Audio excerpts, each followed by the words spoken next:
नमस्कार, अजय चतुर्वेदी। पश्चिम बंगाल और तमिलनाडु दोनों जगह आज मतदान तो हुआ, लेकिन बम्पर मतदान हुआ। बताया यह जा रहा है कि एसआईआर के खिलाफ जनता उमड़ करके सड़कों पर आई और मतदान केंद्रों तक पहुंची। खास तौर पर अगर बात करें पश्चिम बंगाल की, तो पश्चिम बंगाल में आज पहले चरण की मतदान के दौरान बम्पर वोटिंग हुई है और 5 बजे तक ही स्थिति ये है कि वहां पर 90% मतदान हो चुका था। और ये बताया जा रहा, अनुमान लगाया जा रहा है कि करीब करीब जब वोटिंग खत्म होगी आज शाम 6 बजे, हालांकि वोटिंग खत्म हो चुकी है, 6 बजे तक जो लोग मतदान केंद्र के भीतर आ चुके थे केवल उन्हीं लोगों को मतदान का अधिकार अब रहेगा। लेकिन भीड़ है, इस लिहाज से मतदान का प्रतिशत इस बार जबरदस्त उछाल उसमें आने तय माना जा रहा है। कहा यह जा रहा है कि जिस तरह से एसआईआर किया गया और उसके मार्फत से जो वोट की कटिंग हुई, तो दूर दराज बाहर से भी लोग दौड़ करके जो बार बार एसआईआर में अपना नाम जुड़वाने के लिए दौड़ रहे थे, वापस अपने घर आ रहे थे, जो कि कहीं मजदूरी करते हैं या कहीं कोई काम करते हैं बंगाल के बाहर, वो लोग खासे परेशान थे। जैसा कि कल भी मैंने आपको बताया था कि एक हमारे मित्र वहां हैं जो कि पत्रकार हैं, उन्होंने बताया कि उनके परिवार में 12 लोगों का उनका परिवार, जिसमें से कि 7 लोगों के नाम काट दिए गए थे।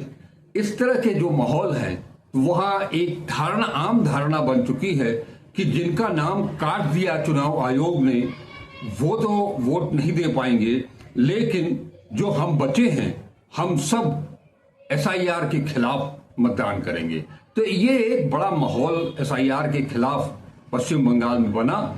और दोनों जगह की अगर बात करें, तमिलनाडु हो या पश्चिम बंगाल हो, एसआईआर में एक चीज तो अच्छी हुई है कि जो लोग मृत थे या कहीं और शिफ्ट हो गए थे, ऐसे लोगों के नाम अगर चुनाव उसमें मतदाता सूची से बाहर हुए हैं तो एक सफाया भी हुआ है और एक ठीक ठाक मतदाता सूची आई है। उसके चलते भी मतदान प्रतिशत में बढ़ोतरी हुई है। अन्यथा होता ये रहा है कि जिनके नाम वोटर लिस्ट में हैं वो जीवित नहीं हैं या कहीं और जाकर के बस चुके हैं, उनका नाम वोटर लिस्ट से हटाया नहीं गया है। तो ऐसे लोग जो का नाम हटने के बाद जो मूल मतदाता थे उन्होंने, और जो नाम की कटौती हुई है आयोग के अनुसार, उसको लेकर के एक जबरदस्त आक्रोश भी दिखाई दिया। अगर बात करें तो पश्चिम बंगाल और तमिलनाडु विधानसभा में गुरुवार को बम्पर वोटिंग हुई है। बंगाल में 294 सीटों में से 152 सीटों पर पहले चरण में 89.93% मतदान हुआ था, जो अभी तक रिपोर्ट है। वहीं तमिलनाडु की अगर बात करें तो सभी 234 सीटों पर रिकॉर्ड 82.24% वोटिंग वहां हुई है। पश्चिम बंगाल में पहले चरण के विधानसभा चुनाव में शाम 5 बजे तक 89.3% मतदान दर्ज किया गया। दक्षिण दिनाजपुर में सबसे ज्यादा 93.12% वोट पड़े। जिलावार आंकड़ों के अनुसार अलीपुर द्वार में लगभग 88.74, बांकुड़ा में 89.91, बीरभूम में 91.55, कूच बिहार में 92.07, दक्षिण दिनाजपुर में 93.12, दार्जिलिंग में 86.49, जलपाईगुड़ी में 91.20, झारग्राम में 90.53, कलिम्पोंग में 81.98, मालदा में 89.56% मतदान दर्ज किया गया। इसके अलावा मुर्शिदाबाद में 91.36, पश्चिमी वर्धमान में 86.89, पश्चिमी मेदिनीपुर में 90.70, पूर्व मेदिनीपुर में 88.55, पुरुलिया में 87.35 और उत्तर दिनाजपुर में 89.74% मतदान दर्ज किया गया। निर्वाचन आयोग के अनुसार पश्चिम बंगाल के पहले फेज के लिए हो रही वोटिंग में दोपहर 1 बजे तक ही 62% मतदान हो चुका था। अगर जो अभी आपको मिलता है और जो वहां से रिपोर्ट हमको मिली है, हमारे परिचितों ने, हमारे मित्रों ने जो हमको बताया कि वहां भोर में 4 बजे से लोग अपने मतदान केंद्र के आसपास 100 मीटर की दूरी पर जमा हो गए थे कि ताकि जैसे ही मतदान शुरू हो वो मतदान केंद्र में जाएं और अपना अमूल्य मत दे करके लोकतंत्र में अपनी आस्था जताएं। ये बहुत ही जबरदस्त वो था। जो बताया जा रहा है कि दिनाजपुर में सबसे ज्यादा और झारग्राम में सर्वाधिक वोटिंग हुई। दिनाजपुर और झारग्राम में वीरभूम में 80.22, झारग्राम में 81.4, दिनाजपुर ये 3:53 का ये आंकड़ा है, जिसमें ये बताया जा रहा है कि वीरभूम में 80.22, झारग्राम में 81.4, दक्षिण दिनाजपुर में 81.49, मालदा में 79.22, पूर्व मेदिनीपुर में 78.94, उत्तर दिनाजपुर में 77.3, पश्चिमी वर्धमान 75.44, दार्जिलिंग में 76.5, अलीपुरद्वार में 77.5, पुरुलिया में 75.94। ये मतदान का प्रतिशत जो है वो 3:53 पर का है। इस लिहाज से आप जान सकते हैं, आप समझ सकते हैं कि किस तरह से मतदान को लेकर के मतदाताओं के भीतर उत्साह रहा। वहीं ऐसा नहीं है कि बहुत शांतिपूर्ण मतदान रहा है। बंगाल में वोटिंग के दौरान मारपीट और झड़प की तकरीब तमाम घटनाएं हुई हैं। उसमें से 5 घटनाओं का जिक्र हम आपके सामने करने जा रहे हैं, जिसमें कि बंगाल के दक्षिण मिदनापुर में कुमारगंज सीट से भाजपा उम्मीदवार शुवेंदु सरकार को भीड़ ने दौड़ा कर पीटा। उनका सिक्योरिटी गार्ड उनके साथ था, बावजूद इसके भीड़ ने उन्हें खदेड़ दिया। पश्चिमी वर्धमान जिले के बर्नपुर में आसनसोल साउथ सीट से भाजपा उम्मीदवार अग्निमित्रा की कार पर हमला हुआ। इससे गाड़ी के पीछे का शीशा टूट गया। अग्निमित्रा ने बताया है कि उनकी कार पर पत्थर फेंके गए। बीरभूम के बोधपुर गांव में ईवीएम खराब होने के बाद लोगों ने पुलिस और सेंट्रल फोर्स पर पथराव कर दिया। पुलिस की गाड़ी में भी तोड़फोड़ की। घटना में कई सुरक्षा कर्मी भी घायल हुए हैं। मुर्शिदाबाद के नौदा में बुधवार देर रात देसी बम से हमले में कई लोग घायल हो गए। आम जनता उन्नयन पार्टी चीफ हुमायूं कबीर सुबह घटनास्थल पर पहुंचे। इस दौरान उनके समर्थकों और टीएमसी कार्यकर्ताओं के बीच मारपीट पथराव हुआ। पुलिस ने लाठीचार्ज किया। हुमायूं की कार पर भी पत्थरों और लाठियों से हमला किया गया। सिलीगुड़ी के जगदीश चंद्र विद्यापीठ में भाजपा और टीएमसी कार्यकर्ताओं के बीच झड़प हुई। बूथ के बाहर दोनों पार्टी के कार्यकर्ताओं के बीच बहस हो गई। विवाद बढ़ता देखकर सुरक्षा बलों ने दोनों पक्षों को शांत कराया। यहां से शंकर घोष भाजपा के प्रत्याशी हैं। जैसा आपको मैंने बताया कि पश्चिम बंगाल में विधानसभा चुनाव के पहले चरण की वोटिंग के बीच काफी हिंसक घटनाएं हुई हैं। भीड़ ने आसनसोल से दक्षिण उम्मीदवार, जो आपको मैंने बताया कि वो सारी घटनाएं हुई। उसके अलावा कुछ घटनाएं ऐसी भी हैं, तमाम सेंट्रल फोर्स लगाने के बावजूद मतदाताओं की मतदान केंद्रों पर पहचान के लिए त्रिस्तरीय व्यवस्था होने के बावजूद बड़ी तादाद में फर्जी वोटिंग भी हुई है। और इसमें कई महिलाओं ने हंगामा भी किया। उनका ये कहना था कि वो जब वोट देने के लिए गई, उनके पास सारे डॉक्यूमेंट्स थे। डॉक्यूमेंट के साथ जब वो अंदर पहुंची हैं, उन्होंने सारे डॉक्यूमेंट दिखाए, तो देखने के बाद पीठासीन अधिकारी द्वारा ये बताया गया कि उनका वोट तो पड़ चुका है। जब इसका विरोध किया गया तो उन्होंने यहां तक राजी हुए कि आपको एक मौका दिया जाता है, आप अलग से एक वोट, अपना वोट डाल दीजिए। लेकिन उन्होंने अपना वोट नहीं डाला। लेकिन इस तरह केवल एक घटना नहीं है, इस तरह की तमाम घटनाएं हैं कि महिलाएं, खासतौर पर पश्चिम बंगाल में, उनका यह आरोप रहा है कि वो जब मतदान केंद्रों पर पहुंची तो उनके वोट पड़ चुके थे पहले से। ये हाल तब का है जब चुनाव आयोग के द्वारा इस तरह की घटनाओं को रोकने के लिए काफी सख्ती की गई थी।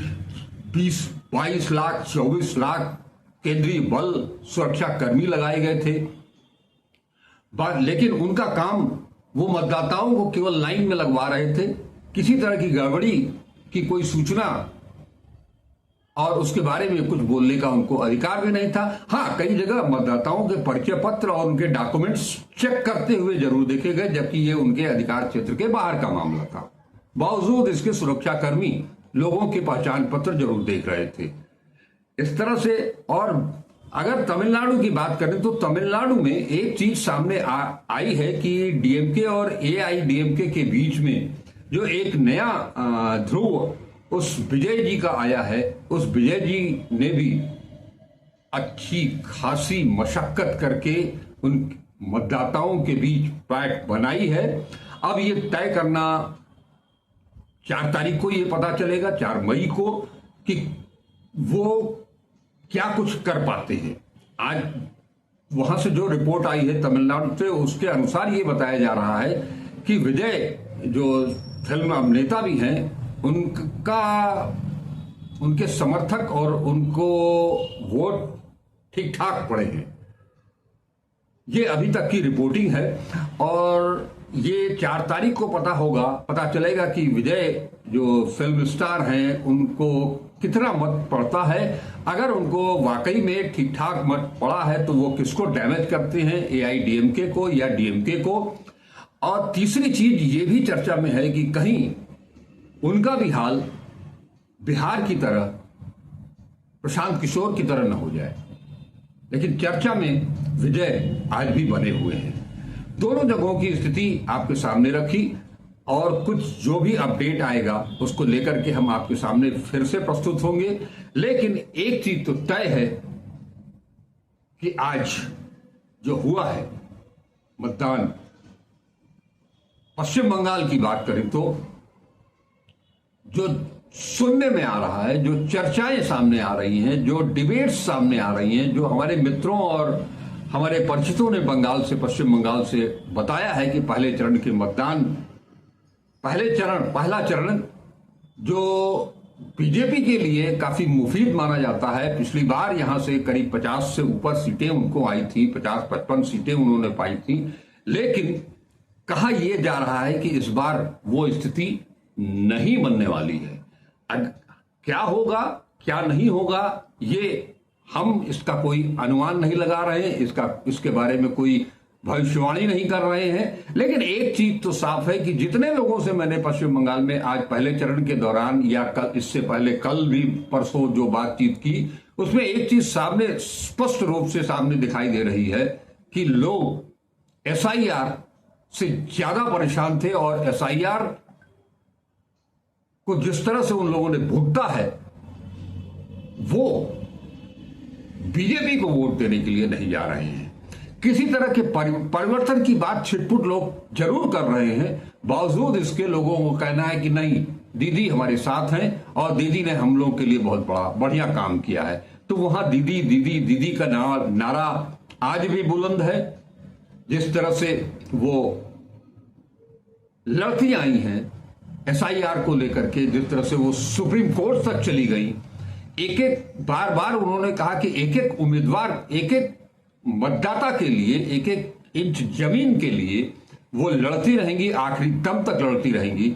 तो वो चीजें उनके मतदाताओं ने भी उनके पक्ष में, तमाम 15 साल से सरकार होने के बावजूद तमाम सारी चीजें हैं, जिसमें रोजगार का भी मामला है, जिसमें करप्शन का भी मामला है, जिसमें कानून व्यवस्था का भी मामला है। आरजीकर कॉलेज का जो छात्रा के साथ जिस तरह से वो रेप केस का मामला आया था, हत्या का मामला आया था, वो मामला है। इन सब के बावजूद एसआईआर ने, और खासतौर पर वो जो 27 लाख वोटर कटे, जिनके पास सारे डॉक्यूमेंट्स हैं, सब कुछ है, उनके बावजूद केवल एक टेक्निकल एरर निकाल करके 27 लाख लोगों को मतदान से वंचित किया गया। उसका गुस्सा पश्चिम बंगाल में स्पष्ट तौर पर दिखा जा रहा है।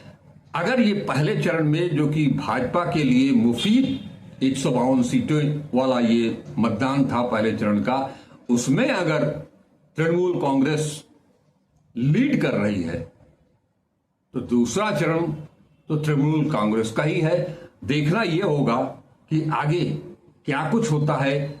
इस पहले चरण के मतदान के बाद दोनों ही प्रमुख दल जो जिनके बीच कांटे का संघर्ष है, भाजपा और तृणमूल कांग्रेस के बीच, वो अब दूसरे चरण के लिए क्या रणनीति बनाते हैं। चुनाव आयोग दूसरे चरण में क्या रणनीति बनाता है, कैसे, क्योंकि आरोप तो सारे चुनाव आयोग के ऊपर लग रहे हैं, ज्ञानेश कुमार प्रमुख मुख्य चुनाव आयुक्त के ऊपर लग रहे हैं। तो उनका क्या रुख होगा, उनका क्या दृष्टिकोण होगा, ये भी देखने की बात होगी।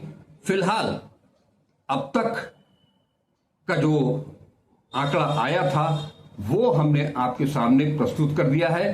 फाइनल जो स्थिति है वो अभी उस पर कुछ क्लियरेंस नहीं आई है।